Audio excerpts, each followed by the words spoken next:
歡迎收睇香蕉哥哥嘅頻道。喺影片開之前，緊記訂閱、like 同 share 啊！歡迎大家收睇香蕉哥哥嘅頻道。今日帶大家由香港去北京，跟住香蕉看地球。我哋而家喺香港機場，準備上飛機啦。話咁快，飛機已經到咗啦，我哋要即刻上機去北京啦。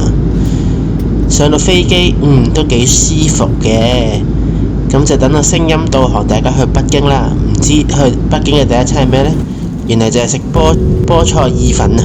不過話咁快啊，嘢都未食完，我哋就已經要落地啦。話咁快，喺經過3個鐘頭嘅飛機之後，我哋就到達咗呢個北京首都國際機場啦。咁等日飛機停低，我哋就係時候要落機啦。好啦，落咗飛機之後呢，就等香蕉哥哥先搞一搞入境嘅事務先。入咗境之後再同大家講啦。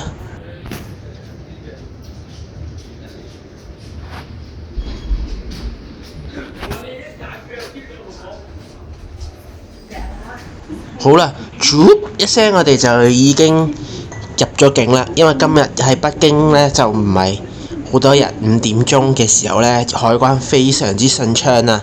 咁我哋依家就落扶手電梯搭呢一個無人駕駛列車去返主大樓 Main Terminal 嗰邊攞返啲行李先。因為北京首都機場呢，設計係分開咗港澳台國際嘅 Terminal 啦，同埋國內航廈嘅喎。咁所以呢，所有喺外國啦同埋港澳台嘅旅客都係喺衛星 Satellite Terminal 嗰度落機嘅。咁所以呢，我哋就要首先喺 Satellite Building 嗰度入境之後，再坐呢個無人駕駛車返去 Main Terminal 嗰度攞行李㗎。咁攞完行李就即刻咻一聲呢，就已經嚟咗市區啦，返咗酒店擺低行李。咁依家呢，就搭車去西單食北京烤鴨啊。不過食下唔記得認烤鴨啦。咁大家見到呢個就係羊肉啦，跟住仲有呢個椒麻鵝腸啊，非常之好味啊！食飽之後呢，我哋就返酒店啦，就準備休息啊，準備第2日嘅行程啦，就係去呢個天安門廣場啦。咁啊，瞓個覺豬仔先，聽日再見啦。早晨啊，咁多位，今日係北京嘅第2日嗱。今日北京工作日咧，就真係一如其聞，非常之塞車啊。所以我哋今日咧就會去坐呢個地鐵。我哋而家會去天安門廣場同埋去故宮噶。依家係9點39分啊，我哋已經遲咗啦。不過唔緊要，我哋而家即刻搭地鐵去啦，就唔可以打車去啦，因為已經塞到黐線啦，仲勁過香港喎，喺北京塞車。好 ，Let's go！ 好啊，喺搭地鐵嘅時候呢，就等喺返到嚟香港嘅香蕉哥哥同大家解答下點解我會話遲到啦。咁其實呢，就係因為呢天安門廣場嘅安檢呢係非常之嚴格啊，而且佢要分批咁樣放人入去安檢嘅喎。咁所以呢，通常旅客都會係朝頭早好早6點啊7點嘅時候呢，就已經去到天安門嗰度安檢入去噶啦。不過今日香蕉哥哥懶瞓啊，遲咗起身，咁就10點幾先去，咁就好大鑊啦，就排咗1個半鐘頭安檢啊。因為佢嘅安檢呢係全部嘢都要檢查，包括你個袋入面嘅每一個暗格啦，你個人着嘅衫嘅每一個暗格啦，佢哋真係好驚你喺底褲度都有嘢啊，所以咧就一定要摸清摸楚先俾你入去。咁所以咧就遲咗咯。同埋大家記得要喺微信公眾號嗰度預約啊，如果唔係就連天安門都入唔到噶啦。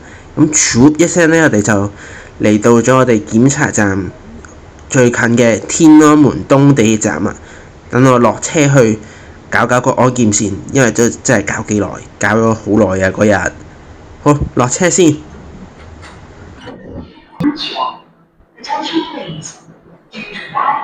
Hello， 咁多位大家好啊！我哋經過重重難關安檢，我哋而家入咗嚟。咁喺呢邊咧就有人民大會堂啦、國家博物館咁樣嘅。右邊咧就係天安門廣場。咁咁我哋而家就喺呢邊入故宮啦。哇！我哋已經嚟到故宮啦。咁咧呢度好大喎。咁嗰度咧就係天安門升旗隊佢哋練習嘅地方。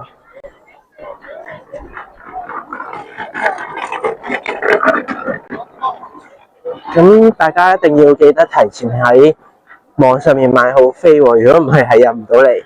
咁另外喺天安門嗰度都一定要預約啊，如果唔係都入唔到嚟㗎。呢度就係太和門，咁咧呢度就係皇帝平日見嗰啲朝臣嘅地方啦。咁另外喺呢邊咧，同埋喺呢邊咧都有啲朝廷官員嘅辦公室咁樣嘅。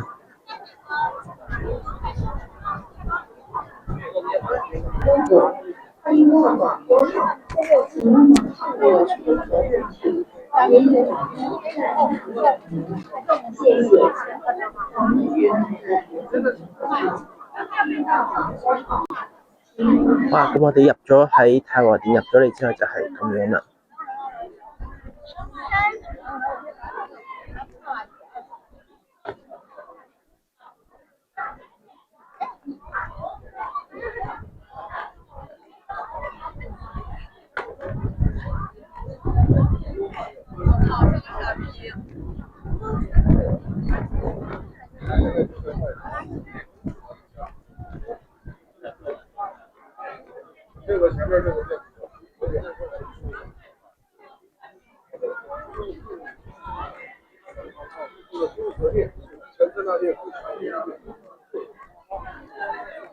好啦，等香蕉哥哥喺香港做翻個總結先。咁故宮咧就真係非常之大，同埋非常之值得嚟啊！咁大家就會記住要提早預約買飛啦，同埋佢有分旺淡季係唔同價錢㗎，淡季你係會平20蚊嘅。咁另外我都好建議大家要約埋呢個天安門廣場城樓一齊入啊，因為如果你預約咗嘅話咧，就可以喺天安門正門咁樣入故宮㗎啦。如果唔係，你就要喺故宮嘅2個側門入故宮，咁樣就冇辦法好原汁原味咁樣享受到呢一個歷史嘅味道啊！咁故宮咧就真係好大，起碼要行半日啊！但係咧我就好快咁樣行晒之後，就出返嚟王府井呢一度食嘢啦。咁之後我哋就睇睇第3日嘅行程。大家好啊！今日咧第3日，我哋嚟到慕田峪長城。睇先，咁嗰邊咧就有忠於毛主席嘅大字啊。咁咧呢度就係成個長城。嗰度嘅梯級咧就非常之陡峭啊，少啲腳骨力都搞唔掂啊！咁但係咧，慕田峪長城同八達嶺長城其中一個最特別嘅地方就係呢一個滑道啦，其他地方係冇㗎，係得呢度先有㗎。雖然咧就有少少貴啦，100蚊一程，咁不過咧都真係幾好玩，而且嗰日都要，雖然係淡季嘅，但係都要排咗我個半鐘頭隊，因為實在太好玩啦。咁依家就俾大家欣賞下咩嘢係香蕉哥哥碌落山啦。咁咧呢個滑道咧係由另外一間公司去建造啦，咁同園方係冇相關嘅，咁所以咧係要另外再買飛㗎。咁呢個滑道咧就滑咗10分鐘啦。咁但係咧，因為由於太多人嘅關係啦，所以咧你可以喺個片嗰度見到我有陣時又要停下，有陣時又要停下，實在太多人玩。不過 overall 咧，呢一個亦都係一個非常值得玩嘅一個項目嚟嘅。大家行長城嘅時候咧，就一定要嚟試下。雖然長城就好攰，行長城好攰啊，但係玩到呢一個 game 咧都真係好值得啊！好啦，唔阻大家欣賞埋下半段嘅香蕉哥哥碌落山啊！呢邊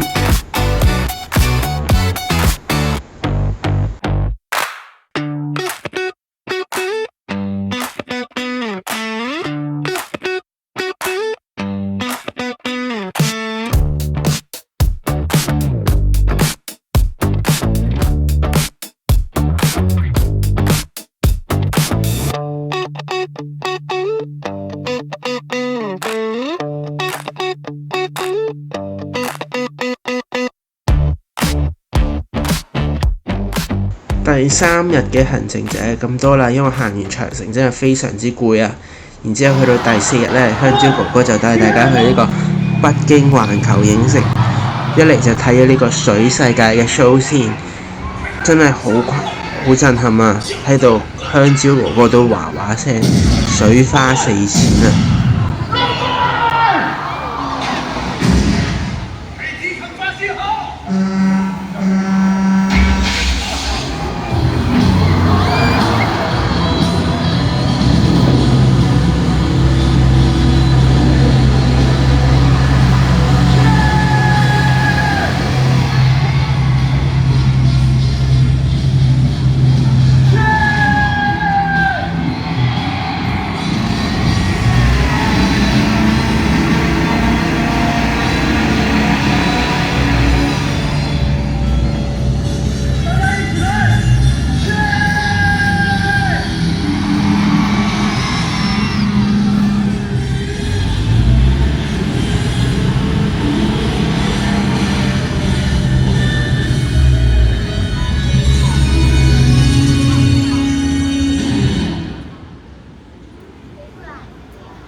先来一个正式的自我介绍，我。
去到旅程嘅後半段呢，香蕉哥哥實在玩得太攰啦，所以都冇乜點樣拍。不過呢，都可以同大家介紹下，去咗呢個什剎海啦，仲有去咗頤和園啦，同埋南鑼鼓巷度行街街。